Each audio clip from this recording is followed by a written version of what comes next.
Hello and welcome to our YouTube preparation channel. दोस्तों मैं रुबेल और मैं आज आप सबके लिए इंडियन पॉलिटी का एमसीक्यू लेके आया हूँ। और ये मॉक टेस्ट है, ध्यान रखना किसी भी कॉम्पिटिटिव एग्जाम के प्रिपरेशन के रिगार्डिंग मॉक टेस्ट बहुत ज़्यादा ज़रूरी रहता है। आप लोग जितना मॉक टेस्ट देंगे उतना अपना प्रिपरेशन और भी सॉलिड होगा।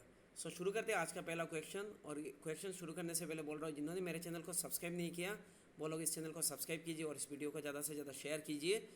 और ये क्वेश्चन बहुत ज़्यादा इंपॉर्टेंट रहेगा किसी भी कॉम्पिटिटिव एग्जाम के प्रिपरेशन के regarding, specially Assam direct recruitment exam जो 2022 में होगा। रिसेंट 21 एंड 28 अगस्त को हो जाएगा। सो आप लोग अच्छे से ध्यान से इस वीडियो को देखना और मॉक टेस्ट को अटेंड कीजिए। आप लोग वीडियो को पॉज करके आंसर कहीं पे लिख लेना और एट द एंड मुझे कमेंट सेक्शन में बताना किसका कितना करेक्ट हुआ। सो शुरू करते हैं आज का पहला क्वेश्चन, यानी question number 1। In which one of the following council act establish the dyarchy system first in the state. जो डायरकी सिस्टम जो फर्स्ट स्टेट में स्टार्ट किया कौन से एक्ट के द्वारा? Option A Pitt's India act of 1774, option B the Indian council act 1958, option C the Indian council act 1919, option D the government of India act 1935। So इसका right answer होगा option. सो आप लोग answer देने की कोशिश कीजिए, मैं थोड़ा लो ही बोलूँगा, थोड़ा स्लो ही बोलूँगा। सो इसका राइट आंसर है option C the Indian council act 1919। ध्यान रखना किसका करेक्ट हुआ मुझे कमेंट सेक्शन में बताओ। Question number 2। Decentralization is the best feature which one of the following government. Decentralization कौन से गवर्नमेंट का इंपॉर्टेंट फीचर है? ऑप्शन ए यूनिटरी गवर्नमेंट, मतलब यूनियन के पास ज़्यादा पावर रहता है। ऑप्शन बी मोनार्की यानी रूल ऑफ किंग और queen, option C military government, option D federal government. So इसका राइट आंसर होगा आप लोग आंसर देने की कोशिश कीजिए। सॉरी, थोड़ा सा गला ख़राब है मेरा। सो इसका राइट आंसर होगा ऑप्शन डी फेडरल गवर्नमेंट। ध्यान रखना किसका करेक्ट हुआ मुझे कमेंट सेक्शन में बताओ जल्दी से। Question number 3।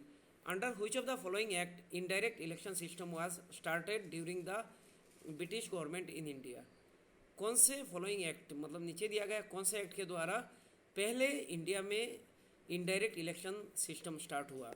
Option A the Indian charter act 1833, option B the Indian council act 1892, option C the Indian council act 1909, option D the Indian council act 1919।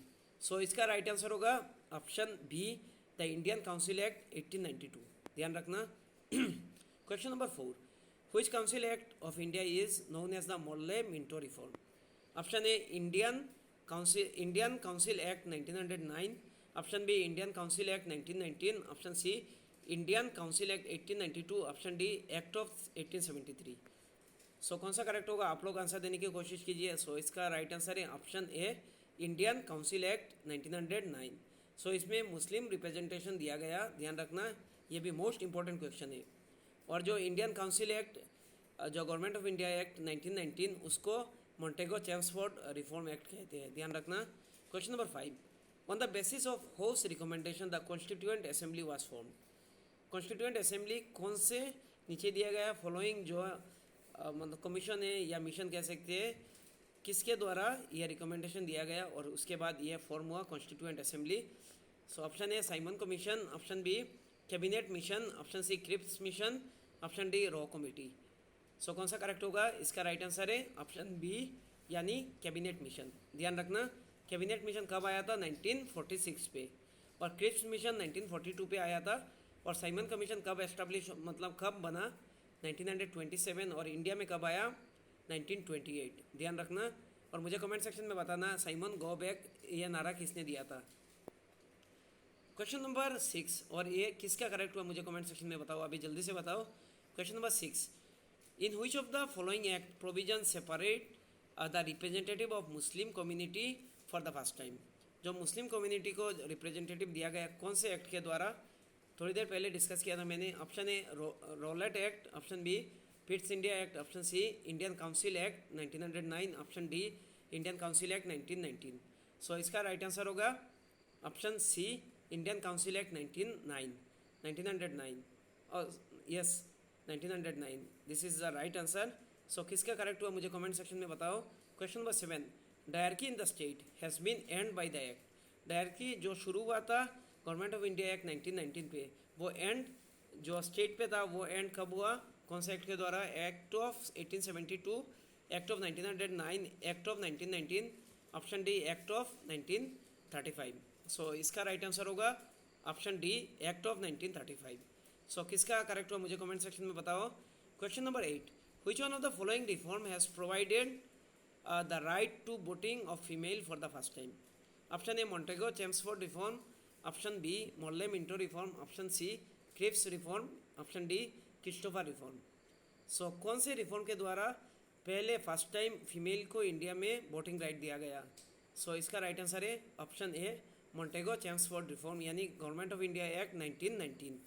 Question number 9, under which of the following act council ended. Option A Pitt's India act 1784, option B charter act 1813, option D Indian council act 1909, option D the government of India act 1935। So कौन सा correct होगा। इसका right answer होगा option C यानी Indian council act 1909। Question number 10, the two countries India and Pakistan form by the act of. Option A 1935, option B 1942, option C 1946, option D 1947। So इसका right answer होगा option D यानी act of 1947। So आज के लिए इतना ही। Thank you so much. इस video को ज़्यादा से ज़्यादा शेयर कीजिए। Thank you so much.